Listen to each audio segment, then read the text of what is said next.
Good afternoon. Welcome back to 92.2, the first and only true crime radio station.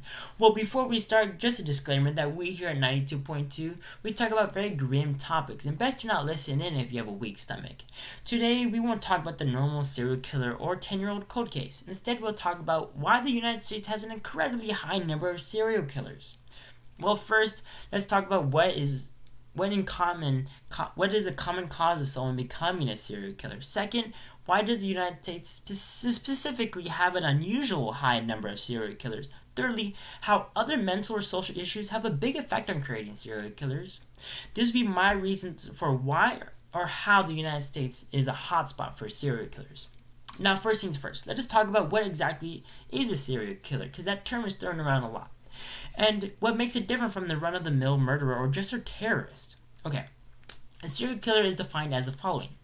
Quote, a serial killer is typically a person who murders 3 or more people, usually in service of abnormal psychological gratification, with the murders taking place over more than a month and including a significant period of time between them. End quote. From the FBI. So the main thing that sets them apart is that they murder a lot of people and take satisfaction or pleasure from taking another life. Although serial killers don't kill out of greed or rage, which typically could be a factor as well, but traditionally, the reasons they murder are more personalized and have a much deeper meaning to them. For example, Ted Bundy is theorized to have killed 30 women for having, of course, unsolved mental issues, but a big tipping point for him in his life was a really messy breakup he had with a woman named Diane Edwards. In the Ted Bundy tapes, the journalist Stephen Richard stated that because he wasn't able to take her out for very much or have a very nice car, it really highlighted a lot of insecurities he had, which he said he desired, quote, some sort of revenge. So end quote. He desires some sort of revenge because of these insecurities that were pointed out and this messy breakup that he went through.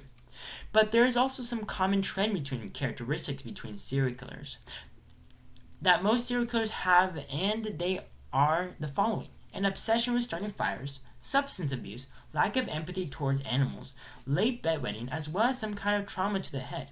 Well, you would think that this event could potentially happen all over the world, but then why is it the United States is so widely known for serial killers? Well, according to one theory from the true crime blog Stories and News, the United States does not have an abnormally high number of serial killers. Instead, finding serial killers in the United States is easier than in other countries.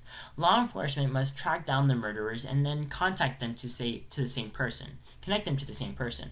This involves the presence of competent law enforcement authorities, which the United States possesses, which is great. The second aspect of being able to trace serial killers is that after the killer has been discovered, law enforcement must make an announcement and make prison records available to everyone. The information must be accessible to the general audience. We have a far more open records in the United States than other countries. If the United States had a higher murder rate than the rest of the world, I'll be more or willing to assume that we have a higher number of serial killers, but that's simply just not the case. However, in terms of murder rate, we're in the middle of the pack when compared to other developed countries.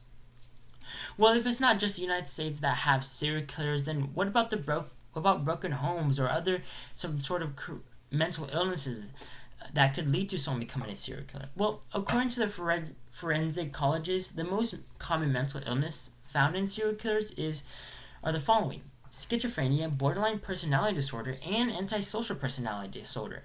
Well, how common are these disorders in the United States in general? Well, in 2014, 1.1% of the population had been diagnosed with schizophrenia, and an estimated 1.4% of adults have borderline personality disorder, but majority being women at 75%. Then 14.9% of Americans have some kind of personality disorder, which is an incredibly large amount. So we can see how in the United States, of course, has mental illness, just like everywhere else in the world. But specifically, the United States, for for being a high-income country, we do have an absurd large proportion of our citizens having mental illnesses, estimated at 1 in every 4 adults has some sort of mental illness, which is a huge amount. We also have a very high amount of child abuse or neglect in the States. Around 1 in 7 children experience some kind of abuse.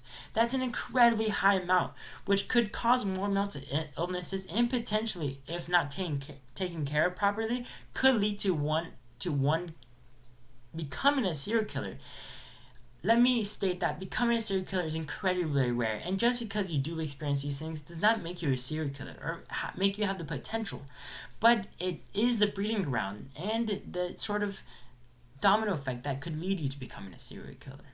Well, in conclusion, the United States have some of the most infamous serial killers, and it's not due because we Americans are wicked or bad, but due to children coming from terrible homes and having really high mental illness number of all across the country. But also thanks to our police force, we are able to put stop to so many here in the States, better than other high income countries. Well, this is 92.2 signing out. And remember to hold those whom you're close to with an iron grip, because you will never know when you could lose them.